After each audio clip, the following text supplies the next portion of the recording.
Now coordination in plants.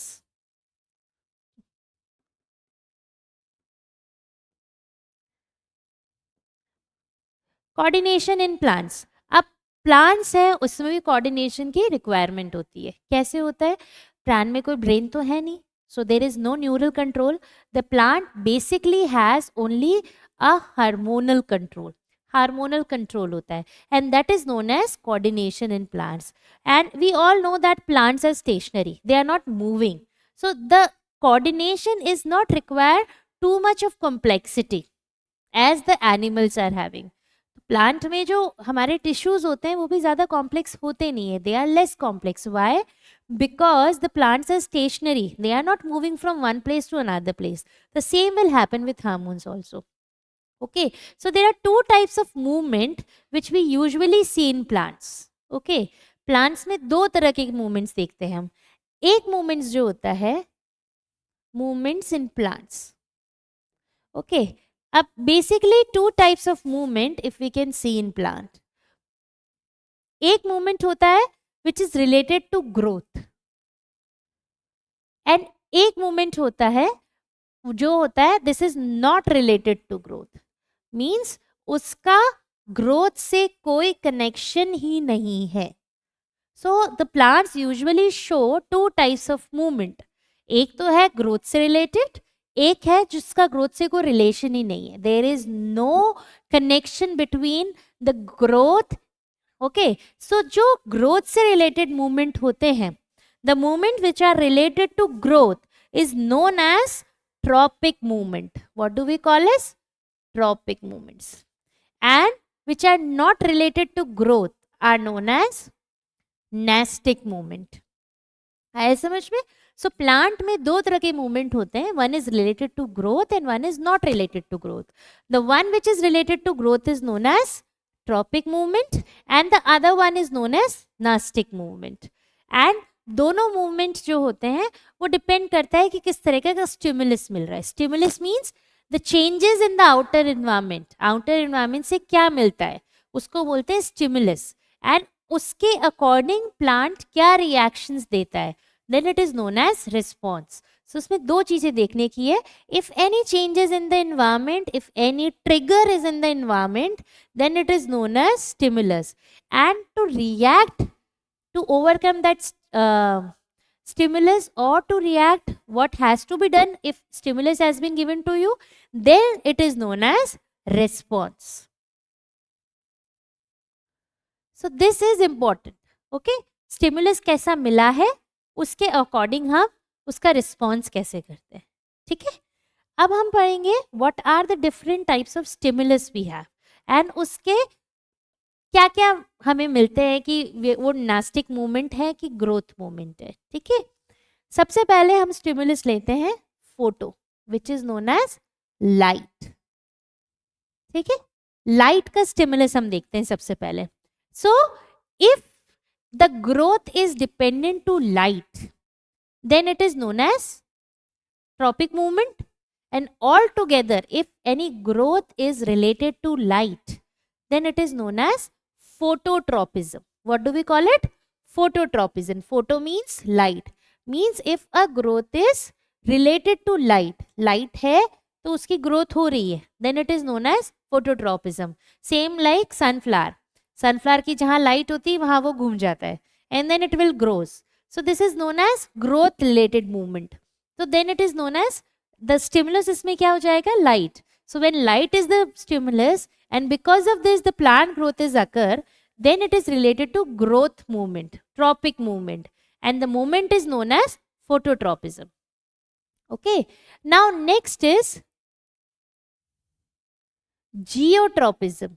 अब मैं tropism बोल रही हूं that means it is growth related. Geo बोल रही हूं that means it is as per the gradient of, this is as per the stimulus of gravity. जहां पे ग्रेविटी का जो होता है स्टिमुलस होता है. Okay, where the stimulus is of gravity. So gravity के अकॉर्डिंग यदि प्लांट में ग्रोथ हो रही है then it is known as geotropism. बहुत कॉमन क्वेश्चन आता है and there is a diagram in your NCERT also. कैसा डायग्राम है चलिए देखते हैं हम. आपकी एनसीईआरटी में एक डायग्राम है जिसमें एक पॉट आपको बता रखा है, ठीक है, और उसमें एक शूट इधर निकल रहा है और उसकी जो रूट है वो ऐसे जा रही है। चेक करिएगा एनसीईआरटी में एक ऐसा डायग्राम है, ठीक है। So this is geotropism. और फोटोट्रॉपिज्म का भी डायग्राम है। देखिए एक प्लांट है और विंडो से सनलाइट आ रही है और यहाँ पे एक प्लांट है और वो उसकी तरफ ग्रो कर रहा है, ठीक है। So this is phototropism. This diagram is showing the phototropism and this diagram is showing the geotropism. Now major thing in geotropism is it is both positive and negative. Means towards the gravity is a positive one, against the gravity it is known as negative. अब stem है, it is growing against the gravity, then it is known as negative geotropism. and यहाँ जो इसकी है roots, ये हो रहा है towards the gravity, तो then it is known as positive geotropism.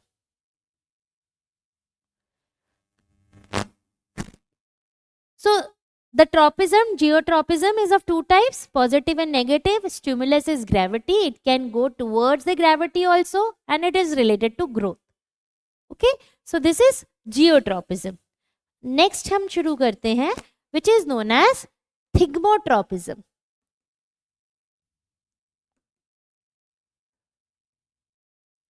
Thigmotropism means touch.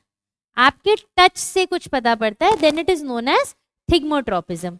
अब सपोज मैंने किसी को टच किया, ठीक है, अब जरूरी नहीं हो वो टच दोनों तरीके से काम करेगा। It can be a nastic movement, it can be a growth movement. तो थिग्मोट्रॉपिज्म है that is also known as, means thigmotropism growth से रिलेटेड भी हो सकता है और इसको थिग्मोनास्टिक भी हो सकता है। Nastic means which is not related to growth, ठीक है। थिग्मोट्रॉपिज्म मीन्स मैंने कुछ टच किया है, कुछ टच हुआ और उससे उस पौधे की ग्रोथ हो रही है, ठीक है। जैसे टेंड्रिल्स कॉइल करते हैं, तो क्या करते हैं, they are coiling with each other, किसी सपोर्ट से टच करते हैं and they will grow more and मोर।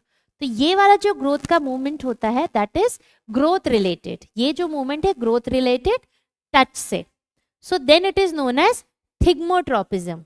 अब थिग्मोनास्टी का एग्जाम्पल है, बेस्ट एग्जाम्पल है touch me not plant. What is the botanical name of touch me not plant? It is known as mimosa pudica. So touch me not plant है, आप उसको छुई मी का पौधा, टच मी प्लांट को आप टच करते हैं, इट बिकम्स फोल्ड, ऐसे फोल्ड हो जाता है, but it is not related to growth. वो ग्रोथ में उसका कोई कॉन्ट्रीब्यूशन नहीं है।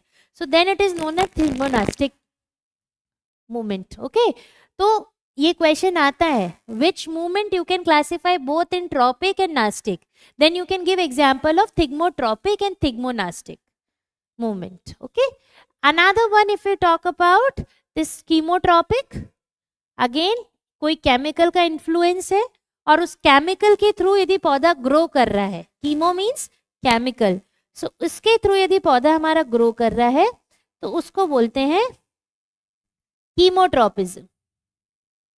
ओके, जैसे आपका बेस्ट एग्जाम्पल मैं आपको देना चाहूँ तो आप ये कर सकते हैं कि कीमोट्रोपिज्म मीन्स मैंने कोई फर्टिलाइजर्स वगैरह दिए which has chemicals and because of this growth is occurring.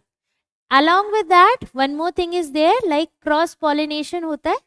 Cross pollination में क्या होता है, pollen grain will reach to the stigma of a flower, और जैसे स्टिग्मा ऑफ फ्लावर पे पहुंचते हैं तो पहुंचने के बाद क्या होता है, both of them are exchanging some chemicals and they identify, yes यदि रोज का पोलन ग्रेन सनफ्लावर पे पहुंचेगा तो कोई फर्टिलाइजेशन नहीं होगा, it should be a same species pollen grain. So एक रोज का जब दूसरे रोज के उस पे पहुंचेगा स्टिग्मा पे, so they will exchange the chemical, they identify each other that it is a self one and then fertilization occur. So this is also an example of chemotropism because it is related to growth. Okay, and the final one which is known as chemotropism. So and the final one is known as hydrotropism. So hydro means water and tropism means growth. So the stimulus is here water. यहाँ stimulus क्या था? Chemical. यहाँ stimulus क्या था? Touch. यहाँ hydro means water. तो stimulus is water. Water की वजह से प्लांट का ग्रोथ होती है. Like roots. Root shows positive hydrotropism. How is it? Because it is going deep inside in the ground in search of water. So उसकी growth हो रही है plant की eventually, and then it is known as hydrotropism. So this is all about the movement which occurs in plant. Okay. अब हम बात करते हैं कि जब plants में movement हो रहे हैं तो obviously कुछ ना कुछ हार्मोन भी होंगे जो उसको इफेक्ट करते होंगे. So what are the major hormones which are present in plants? Okay, very common first hormone is known as auxin. Okay, and very common auxin hormone example is indole acetic acid. ठीक है, जो बहुत common example है auxin का, that is indole acetic acid which is in auxin. Okay और auxin जो present होता है that is near to the growth area. जहां प्लांट की ग्रोथ हो रही है वहां ऑक्सीन प्रेजेंट रहता है. और ये क्या करता है? इलोंगेशन का काम करता है, सेल को इलोंगेट करने का काम करता है. अब इसका एग्जाम्पल देखिए आप.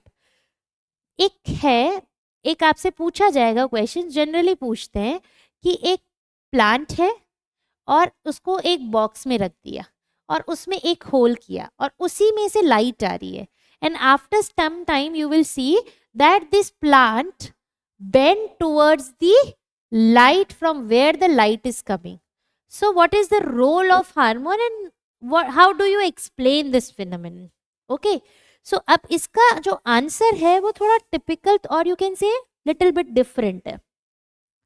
People used to say अच्छा उस तरफ ऑक्सीजन ज्यादा हो गया तो बढ़ गया. नहीं, पहला तो ये ग्रोथ रिलेटेड मूवमेंट है, तो then it is known as phototropism. ठीक है. सेकेंडली ऑक्सीन का जो कॉन्सेंट्रेशन हुआ that comes towards the side where is no light is coming. जहां पे आपकी छाया थी means the area where is light is not approaching, the auxin will remain over there. वहां पे इकट्ठा हो गया and because of this the growth of this area cells will occur more and because of this यहाँ वाले cell elongate हुए. That is why the bending is towards the sunlight side. इसी वजह से bending जो होती है वो sunlight की तरफ हो गई. So this is what auxin is doing. तो हमारे growth वाले एरिया में एपिकल एरियाज में जहाँ पे बराबर सेल डिविजन होता है वहाँ हमें ऑक्सीन मिलता है. And this is the answer of this question. Second hormone जो इंपॉर्टेंट है that is gibberellins. Gibberellins is responsible for stem elongation. आपका शुगर केन का पौधा है उसमें स्टेम इलोंगेशन जो होता है वो जिब्रेलिन्स के थ्रू होता है. ठीक है, नोड्स इंटरनोड्स की जो लेंथ होती है बढ़ाने का काम करता है which is also known as bolting. Okay, ये क्वेश्चन आता है what is bolting. Bolting means sudden increase in the length of the plant, stem of the plant which is known as bolting and it is artificially done by gibberellins. So जो elongation का काम है वो करेगा gibberellin और cell का बढ़ाने का काम जो है वो करेगा oxygen. So don't get confuse. Next हमारा जो हार्मोन आता है वो है साइटोकाइनिन. साइटोकाइनिन जो होता है whenever the cell is cell division जो है वो इंक्रीज करता है, फटाफट बढ़ाता है. कोई सीड है, सीड को प्लांट में बनाने के टाइम तो सीड में सबसे ज्यादा जो हार्मोन प्रेजेंट होगा वो उस टाइम साइटोकाइनिन होगा और वो सेल डिवीजन को इंक्रीज करता है so that the seed quickly convert into plantlet and through plantlet it will convert into small plant. So जो सेल डिवीजन वाला पार्ट है वो साइटोकाइनिन करता है. ये आप ऐसे भी याद कर सकते हैं like C for cytokinin, C for cell division. Okay, so cell division जो है फटाफट से ग्रोथ में चेंज करना that is known as cytokinin. ये साइटोकाइनिन का काम होता है. अब नेक्स्ट हार्मोन मैं आपको बताने जा रही हूँ that is abscisic acid. Now abscisic acid जो है, अब ये जो हार्मोन है दैट इज पहले वाले 3 हार्मोन है जो ग्रोथ से रिलेटेड है. ठीक है, और बाकी के जो 2 हार्मोन जो मैं आपको बताऊंगी वो ग्रोथ को रिटार्ड करने वाले हैं। एब्सिसिक एसिड जो है वो डोरमेंसी को बढ़ाता है। डोरमेंसी मीन्स जब तक कि मीन्स कोई सीड है, ठीक है, और वो उसको प्लांटलेट में चेंज करना है, but the situations are not favourable, तो एब्सिसिक एसिड जो है वो काम करेगा और it will not allow to seed into convert into plantlets. So ये डोरमेंसी को बढ़ाने वाला काम है। इवन जो विल्टिंग होती है, ठीक है, ड्राई लीव्स का शेड ऑफ हो जाना, तो ये आपका पौधा है और ये आपकी लीफ है जो ड्राई होती जा रही है, तो ये जहाँ यहाँ से जब शेड ऑफ होता है तो ये जो वर्क होता है that is of abscisic acid. Okay, तो ये सारा काम एब्सिसिक एसिड करता है। एक आपका हार्मोन होता है ethylene. This is the hormone which is present in the gaseous form and it is related to ripening of fruits. Fruits को जल्दी राइप करवाना है, इथाइलिन का काम होता है। फ्रूट्स को राइपन स्टेज तक लाना, that is done by hormone which is known as ethylene. So these are the major hormone which are responsible for growth, for the growth of the plant. These are the major 5 hormones which are related to growth of the plant. So एक बार देख ले वापस।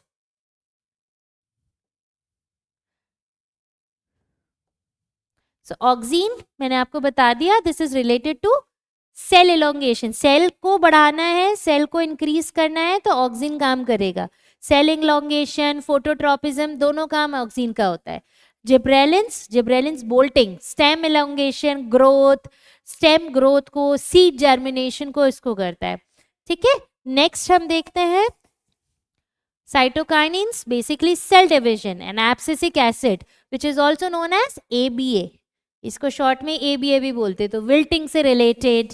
Okay, stress का जब time होता है, growth को inhibit करने का काम जो होता है ना, ग्रोथ इनिबिटिंग हार्मोन में आता है ये प्लांट के, तो ग्रोथ को इनिबिट करना है। स्ट्रेस है जब, तब एब्सिसिक ज्यादा होगा, विल्टिंग के टाइम एब्सिसिक एसिड ज्यादा होगा। And ethylene, it is a gaseous hormone which is related to fruit ripening.